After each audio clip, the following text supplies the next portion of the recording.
देश की सबसे बड़ी अदालत यानी सुप्रीम कोर्ट ने आज एक बेहद अहम और दूरगामी असर वाला फैसला सुनाया है।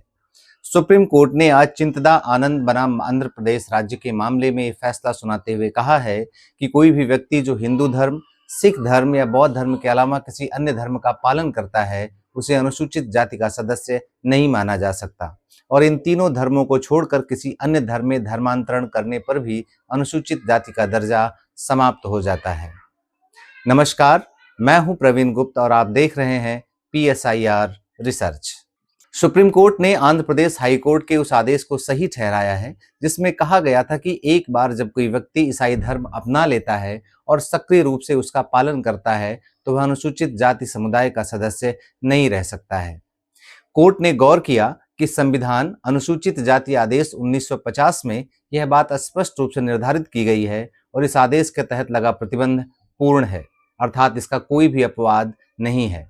कोर्ट ने यह भी स्पष्ट किया कि 1950 के आदेश के खंड 3 में निर्दिष्ट न किए गए किसी भी धर्म में धर्मांतरण करने पर जन्म की स्थिति चाहे जो भी हो, अनुसूचित जाति का दर्जा तत्काल समाप्त हो जाता है और ऐसा व्यक्ति न तो किसी वैधानिक लाभ, सुरक्षा, आरक्षण या अधिकार का हकदार होगा और न ही उसका दावा कर सकता है। कोर्ट ने यह भी कहा कि ये प्रतिबंध पूर्ण है और इसका कोई भी अपवाद नहीं है, अर्थात अनुसूचित जाति या जनजाति के सदस्य के रूप में मान्यता प्राप्त करने के लिए यह आवश्यक है कि व्यक्ति उस जाति या जनजाति से संबंधित होना स्पष्ट रूप से सिद्ध करे, जिसे संविधान के इस आदेश के तहत अधिसूचित और मान्यता प्राप्त किया गया है।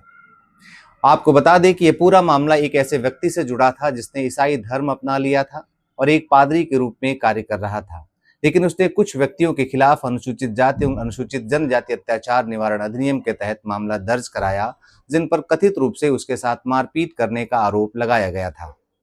उसने इसे कानून के तहत सुरक्षा की मांग की, लेकिन आरोपी व्यक्तियों ने इसे चुनौती देते हुए कहा कि चूंकि शिकायतकर्ता ने धर्मांतरण कर लिया है और सक्रिय रूप से ईसाई धर्म का पालन कर रहा है, इसलिए उसे इस कानून का लाभ नहीं मिल सकता है। 30 अप्रैल 2025 को आंध्र प्रदेश हाई कोर्ट ने अपने आदेश में कहा कि जाति व्यवस्था ईसाई धर्म के लिए बाहरी है और इसलिए ऐसे व्यक्ति को अनुसूचित जाति अनुसूचित जनजाति एक्ट के प्रावधानों का लाभ नहीं दिया जा सकता और जस्टिस हरिनाथ एन ने शिकायतकर्ता द्वारा लगाए गए आरोपों को रद्द कर दिया। आंध्र प्रदेश उच्च न्यायालय के इस फैसले के विरुद्ध पादरी ने सुप्रीम कोर्ट में विशेष अनुमति याचिका यानी SLP दायर की और आज सुप्रीम कोर्ट में जस्टिस प्रशांत कुमार मिश्रा और जस्टिस NV अंजारिया की बेंच ने इस मामले की पूरी सुनवाई कर अपना फैसला सुनाया। आज अपने निर्णय में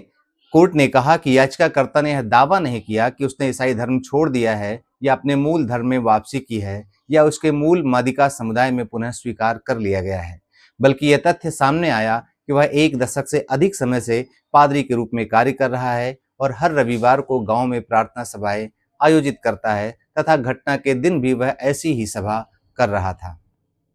इन सभी तथ्यों से यह स्पष्ट होता है कि घटना के समय वह एक ईसाई ही था, इसलिए वह अनुसूचित जाति के अधिकारों का दावा नहीं कर सकता है।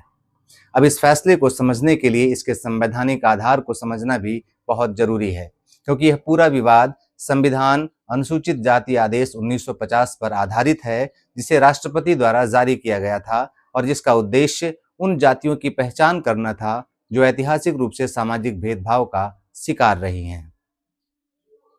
इसके खंड 3 में स्पष्ट किया गया कि अनुसूचित जाति का दर्जा केवल उन्हीं व्यक्तियों को मिलेगा जो हिंदू धर्म का पालन करते हैं। बाद में 1956 में इसमें संशोधन कर सिख धर्म को और 1990 में इसमें बौद्ध धर्म को भी शामिल कर लिया गया, लेकिन ईसाई और मुस्लिम धर्म को इसमें शामिल नहीं किया गया और यही इस पूरे विवाद की जड़ है। अब यहाँ से असली बहस शुरू होती है, क्योंकि एक तरफ कानून की स्पष्ट व्याख्या है जो कहती है कि धर्मांतरण के बाद SC का स्टेटस समाप्त हो जाता है, जबकि दूसरी तरफ सामाजिक वास्तविकता है जो यह बताती है कि भेदभाव केवल धर्म से नहीं बल्कि सामाजिक संरचना से जुड़ा हुआ होता है और भारत के कई हिस्सों में दलित, ईसाई और दलित मुस्लिम आज भी उसी प्रकार के सामाजिक भेदभाव का सामना करते हैं जैसा धर्म परिवर्तन से पहले करते थे। तो सवाल उठता है कि क्या धर्म बदलने से सामाजिक पहचान वास्तव में बदल जाती है या नहीं, और क्या ऐसे में उस व्यक्ति को उसके संवैधानिक अधिकारों से वंचित कर देना क्या न्याय संगत है या नहीं। अगर आप UPSC की तैयारी कर रहे हैं तो उस दृष्टिकोण से देखें तो यह मामला अत्यंत महत्वपूर्ण है, क्योंकि यह राज्य व्यवस्था, समाज और संविधान के इंटरैक्शन को दर्शाता है। जहां एक ओर अनुच्छेद 14 समानता की बात करता है और अनुच्छेद 15 भेदभाव के खिलाफ सुरक्षा देता है, वहीं दूसरी ओर राज्य सामाजिक न्याय के लिए विशेष प्रावधान भी करता है। यही कारण है कि इस मुद्दे पर दो अलग अलग दृष्टिकोण सामने आते हैं। पहला दृष्टिकोण ये कहता है कि अनुसूचित जाति का दर्जा मूलतः हिंदू जाति व्यवस्था से उत्पन्न सामाजिक भेदभाव के लिए दिया गया है, इसलिए धर्म बदलने पर इसका समाप्त होना तार्किक है। जबकि दूसरा दृष्टिकोण ये कहता है कि भेदभाव समाज करता है, कोई धर्म नहीं, इसलिए धर्म परिवर्तन से सामाजिक वास्तविकता नहीं बदलती और अधिकार भी समाप्त नहीं होने चाहिए। यही कारण है कि लंबे समय से मांग उठती रही है कि अनुसूचित जाति के दर्जे को धर्म से अलग किया जाए, लेकिन अभी तक कानून में ऐसा कोई परिवर्तन नहीं किया गया है और सुप्रीम कोर्ट ने आज अपने इस फैसले में केवल मौजूदा कानून की व्याख्या की है, न कि कोई नया सिद्धांत स्थापित किया है। अंततः यह फैसला हमारे लिए एक बड़ा प्रश्न खड़ा करता है कि पहचान क्या है? क्या वह धर्म से तय होती है या सामाजिक वास्तविकता से? और न्याय क्या है? क्या वह केवल कानून की व्याख्या है या समाज की सच्चाई का प्रतिबिंब? सुप्रीम कोर्ट ने तो आज अपना उत्तर दे दिया है, लेकिन समाज में यह बहस अभी जारी है और शायद आने वाले समय में यह मुद्दा और भी बड़ा संवैधानिक और राजनीतिक विमर्श बनेगा।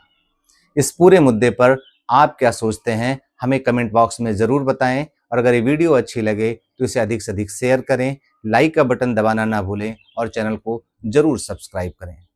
Thank you.